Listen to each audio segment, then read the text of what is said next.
All right, team, welcome back. Today's episode is brought to us by Liquid IV, America's number one leading hydration supplement. Whether we're looking for some electrolytes post workout, an immune support, a sleep aid, and we also have a sugar free option, it's all there with Liquid IV. We can save ourselves 20% off at checkout using code NOMADIC.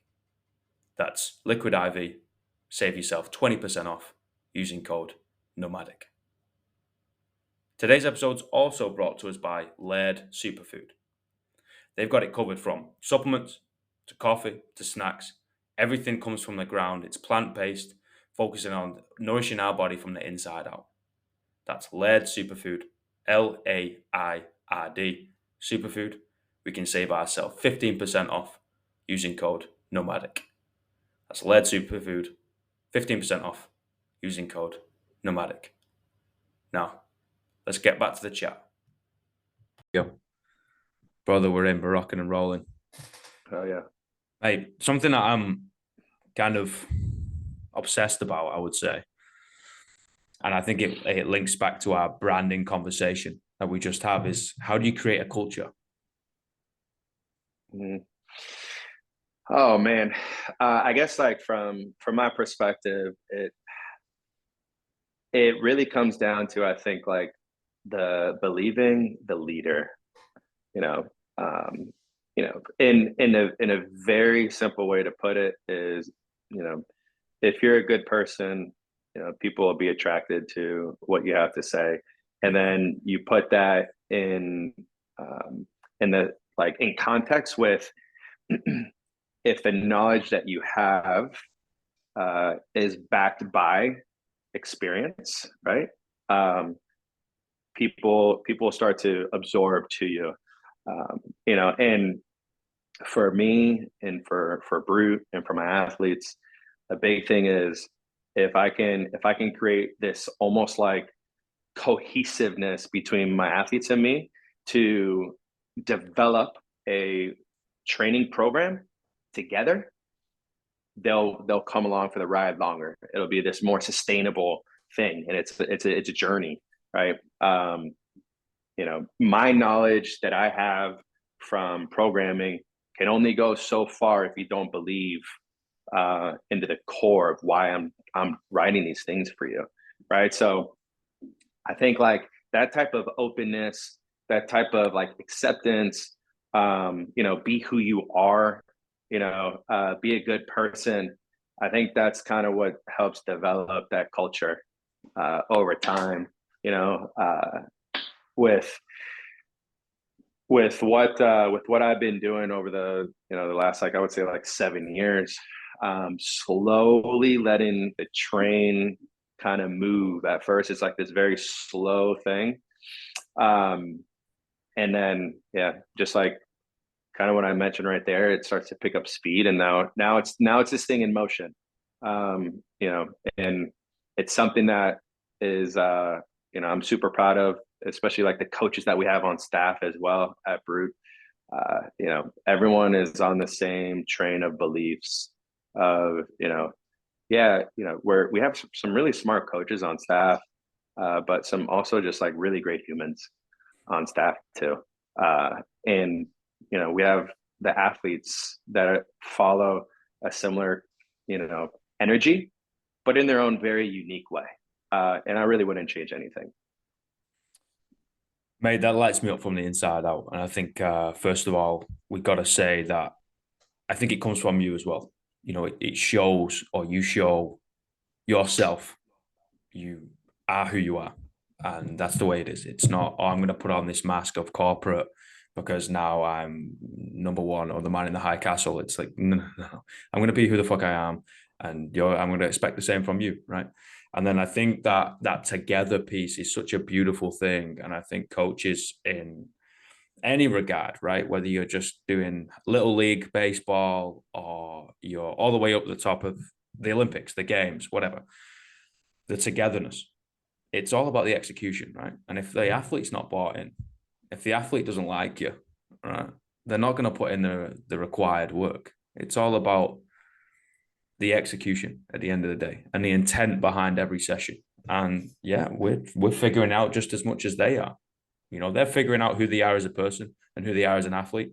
We're figuring out who we are as a person and who we are as a coach and how we need to show up together. And I think we I think we see our role too much rather than who we are. Right. And this is Yeah, across the board. This is accountancy, banking, coaching, doesn't matter. It's like, oh, here's my title. It's like, no, your title is your name. But then your name is just like yeah. vibrations out of your mouth that we direct towards this individual. But who are you? I think it's great, Yeah, man. Figuring that out together, man. I agree. Yeah, and like kind of what you mentioned is like every year is just a new figure out a new version. You know, Mm. it's not this thing like, who I was last year versus the year before and the year before. It's just like it's a different version that I hope continues to improve. Um, you know, but it's everyone's very unique, and kind of what you say, doing it together. I need my team of coaches for me to be successful. If I don't believe that I can help my athletes or one of my employees by doing it myself, I'm going to find the person that can do it better than me, Yeah. to help with it. And so, that is just like another one off of how we do things together. Yeah. What are you trying to find? Trying to find Yeah. What are you trying to in find? life. Yeah. um, I think just like a consistent happiness. Um, you know, for me, it's very important to have this balance of work and life. Uh, and I say that because I've experienced what it's like to be fully, um, you know, neck deep in work all the time. Um, I have this constant battle with myself where I'm like, if I start working right now, I have to make sure that I'm stopping work at this time to go do whatever, work out or, hang out with my friends, whatever the case may be, because I can literally sit on my computer and work all day, you Yeah. know? And so for me, like happiness is trying to find that balance of, you know, work and life.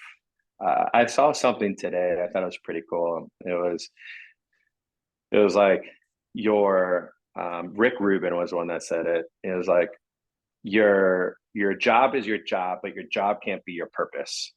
And I like that, because it's like, you could be really good at your job, um, but you have to have some greater purpose that you're trying to attain in life,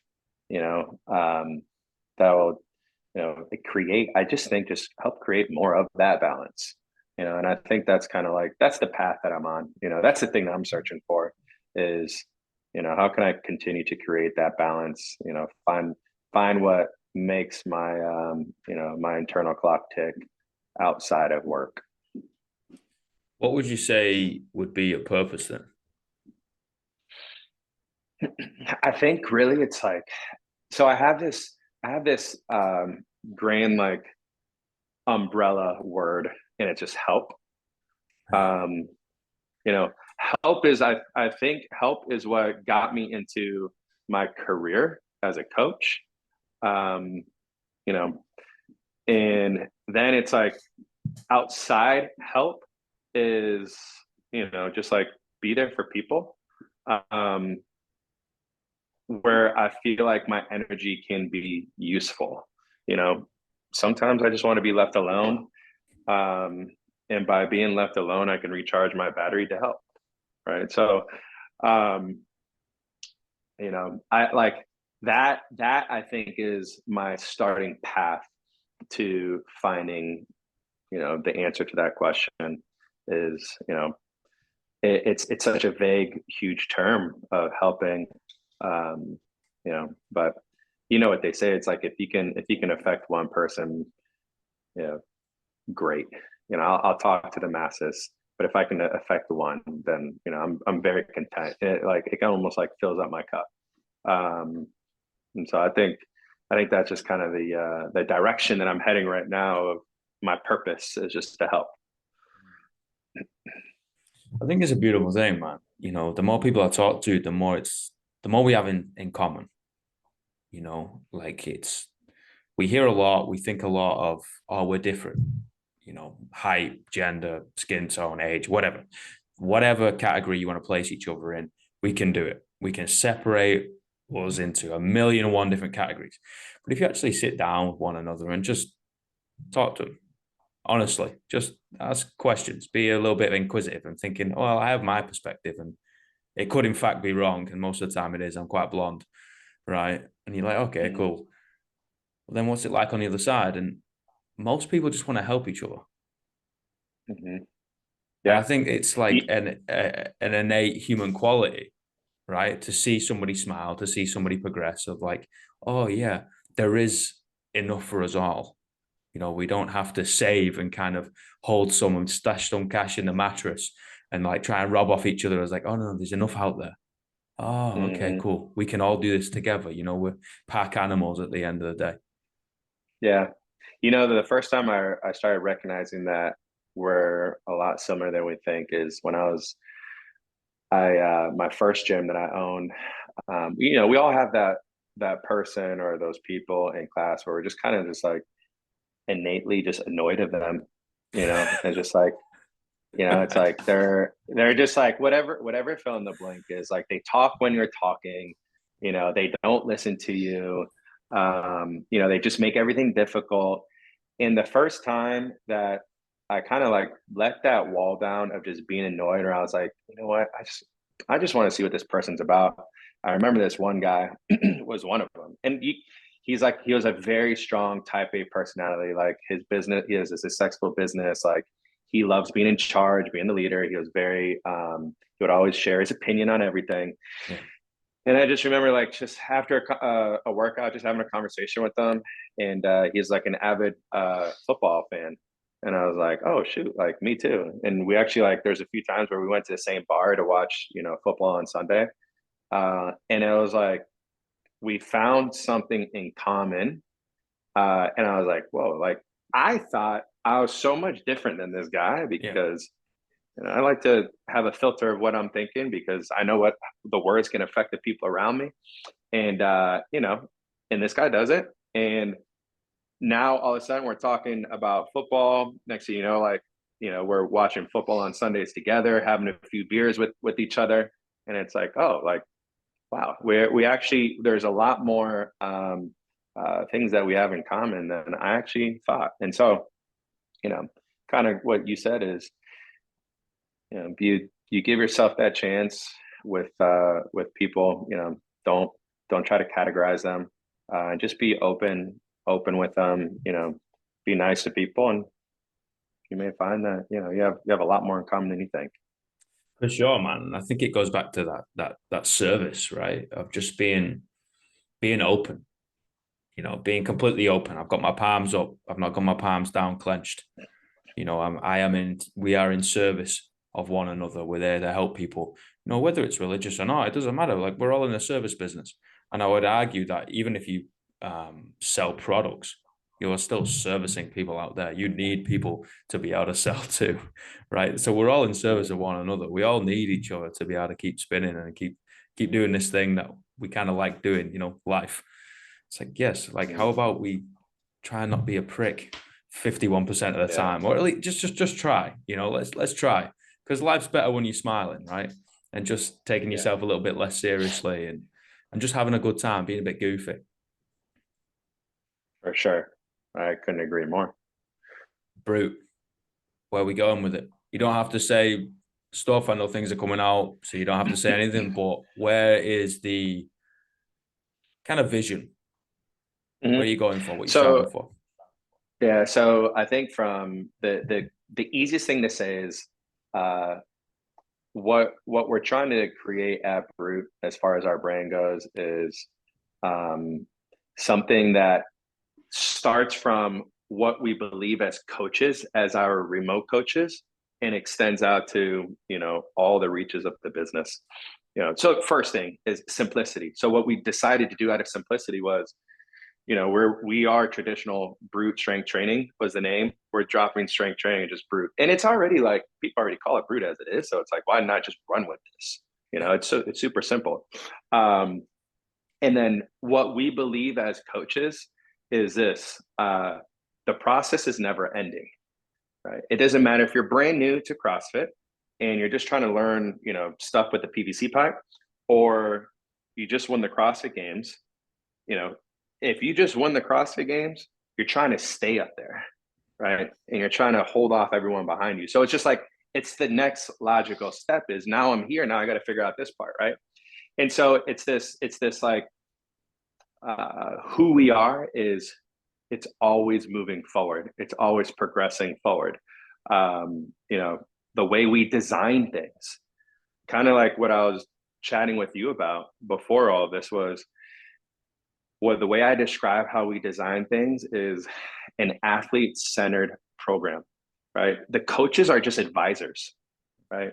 The athlete's goals, the athlete's life, the athlete's personality all helps develop and create program specific to that one, because we both need to be on the same page of understanding that this goal will work, right? Whatever that goal may be. And so we take that same thought process and we apply it to everything, every aspect of the business. And it's like, it's this a continuation of like, lose, adapt, learn, lose, adapt, learn, right? Because we can't adapt without first losing, because if we're constantly just winning, and at some point we're going to just stop, right? It's almost like complacency is taken over because you just don't know any better, right? If you have nothing challenging you, at some point in time, it's just going to come to a halt. And so that's what I would assume, not assume, but that's basically what I would say is our like what we're aiming for as Brute. And then like the other side of things is like, we want to bring like a certain like coolness into this space of fitness servicing. In a way, I guess like what I would kind of compare us to is what we mentioned is like rad, kind of shocking the apparel product industry of fitness is the same way that we want to come in with Brute. Because if we can catch someone's eye by what we post, what people may see like front facing of our business, great. Because at the end of the day, we are confident that we know what we're doing, and that what we have done in the past works, and that it continues to work. And so as long as we're able to come in, see the business, understand it from our perspective, that's the main goal. And we knew that we had to rebrand. We're taking all of the old Brute and washing it clean and bringing the new Brute in from what Micah and myself see our brand is now. I think you have to, man. I really do. I think you have to. And I also think our sport of fitness, right? Whether it is GPP, I'm going to try and help your nan, or whether it is let's go try and win the games, it is all about a metric. It's not about a competition. It's not about somebody else. It's about, okay, cool. We're now chasing a clock, or we're chasing kilos or pounds on a bar. But guess what? You can always go faster and you can always get stronger, and the skills can always get more complex, right? It's a never-ending journey. So it turns into this individualistic, who can I become? Or what can I become? What is possible? Where is the line? And once I go over that line into the unknown, what happens? Where do I break? What breaks first, my body or my mind? Those questions where it's like, well, I guess we're going to find out.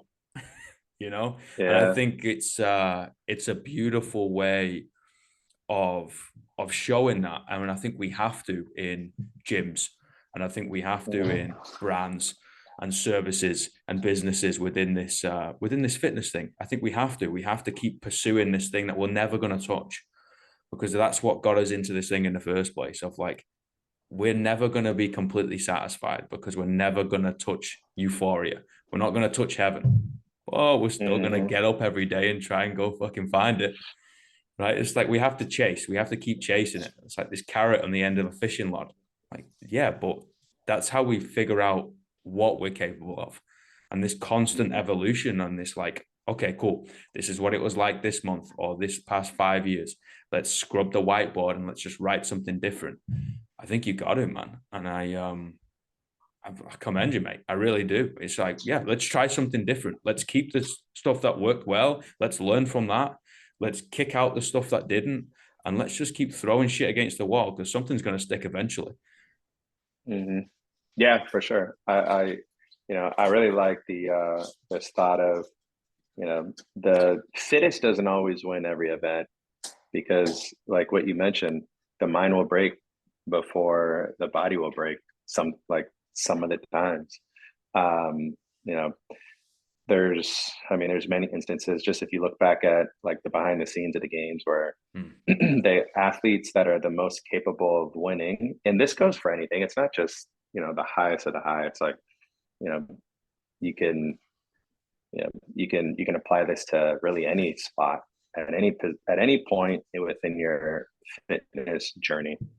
But if you allow the mind to negatively impact your your training or a competition or inside of an event, you might not allow your fitness to really showcase itself. Yeah. um, and those are things that I talk about with my athletes all the time, especially when they're about to start an event. Yeah. um, again, it can apply to anyone. It's like, you have an athlete that's doing, just let's say, like repeat 400 meters. uh you know Disgusting. there's that moment within, just like, let's say, like 10 by 400s, where you have to ask yourself, like, do I really want this? Like, think about, like, when you're running that final like 200, and you can feel, your lungs burning. You can feel like like your face tingling. You could probably taste like the iron in your mouth at that time, and you're just doubting and questioning everything, and like every doubt is coming into your mind. um, what do you do? What decision do you make mentally? Do you just pack it up, or do you just say, that's how it's going to be right now? If I want to keep hitting these times, that's how it's going to be. But I know if I get back on that line, do the next one, just give effort, really, just like give the effort to achieve this. And if you happen to fail, it's not the end of the world, right? But if you happen to fail, I can promise you that the following week, the proper adjustments will be made so that we can continue to hit the proper adaptation moving forward, right? It's like, just because one week or one day feels like a failure, you just have to have trust that, you know, next week, I'm not going to be mentally, uh, you know, fragile. Next week, I'm gonna have a better approach to it. Because you can look. I mean, going into it, like, you could look at your time. Let's say you average like a 145 on repeat fours with a 60-second rest, and your first two or three runs were like a sub, 130.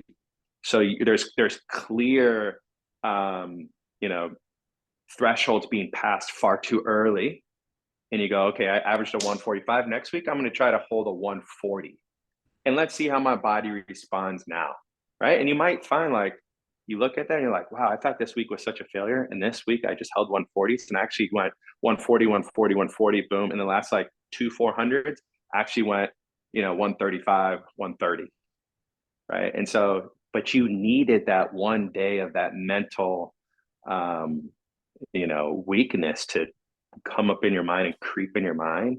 But then also see, it's not the end if you allow that to happen. There's so many days, but you gave the effort, you show up again, you have a better game plan, and you give effort, and you start to hit the proper adaptation. For So yeah, sure. yeah, that's a long-winded response of letting your mental side kind of free up, letting the Dude, physical take I, over. I definitely think it's commend the effort, not the outcome. right? Yeah, we Mm, strive for the outcome, but we have to focus on the process. Because if we focus on the outcome, then the process gets neglected and then the outcome's jeopardized. I said, no, no, no, you mm-hmm. have to obsess about the process and just Yeah, fall in love with that bitch. Like have a little love story with it, right? Wine and dine it, yeah, take it out to dates, like just figure it out, just a constant conversation with it, which is usually between you and the person looking back at you in the mirror, right? But yeah, it's what we need. It's you are right in that yeah, story, and we need to figure out what happens. And sometimes you say the wrong shit. And if you're me, you say the wrong yeah, shit daily. Right? And you're like, yeah. oh, okay, cool. I can't say that. Maybe that was a little too harsh. Maybe we got to, cool. Maybe I went out too hot. Maybe I went out too little. Mm-hmm. Whatever. Just learn from it, man. Brush it off. It's Yeah, only fitness. Get back in the gym. Carry on. 100%. And pat yourself on the back when you put up a good number. If you're like, shit, I'm running repeat 130s now. Like, give yourself some like, That's nasty. treat yourself. Like, go out and have yourself a beer afterwards. It's not one beer ain't gonna hurt anybody. Right. Beer Fridays, man. You got to put your Fridays in. You got to earn your beers. Yeah, ain't After, that the truth? after we finish, we stick around. We sit around on the gym floor and we just crack a cold one, mate. It's a good Yeah, time. yeah, I couldn't agree more. Lad, I got 3 questions. What's the greatest piece of Jump. life advice you've ever received? Oh man. Um, Greatest piece of life advice I've ever received. Um, Shoot, I don't know. Trying to think here. um, I think honestly, like help first is probably like the easiest form of it. Um, like right now today, I can say that's it. And that's the outlook I took with my athletes.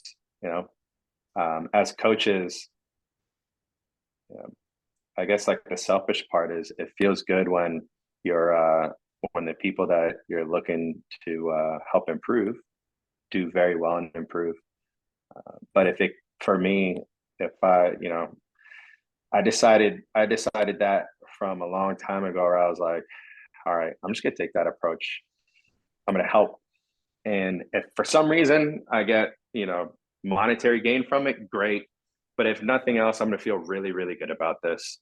And that's something I started to do back in 2014 when I had my gym was take a help first approach, and then just kind of figure everything out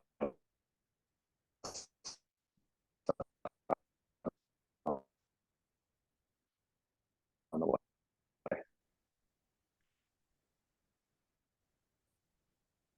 Oh, we're back.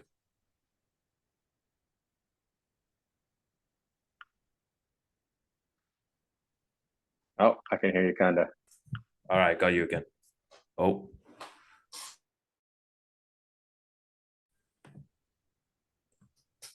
hello. You hear me? There we go. Look at that. I got booted out my own bloody Zoom meeting. Here we go. Uh, mate, I'm rating it. I I'm can rating it kind of now. hear you. Kind of hear me. Yeah. Have you got me now?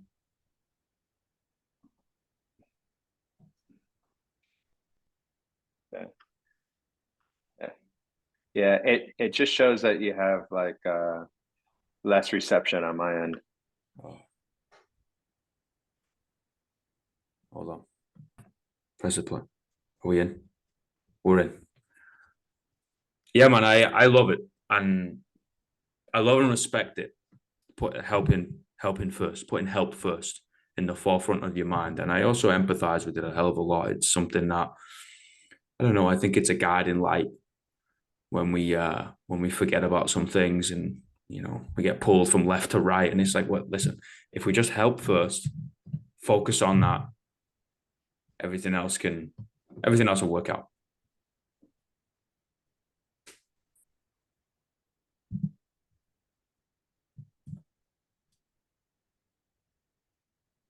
Yeah. Yeah. I think that you hit the nail on the head with that one. You know, the I think people see that, you're inherently like it's that has to be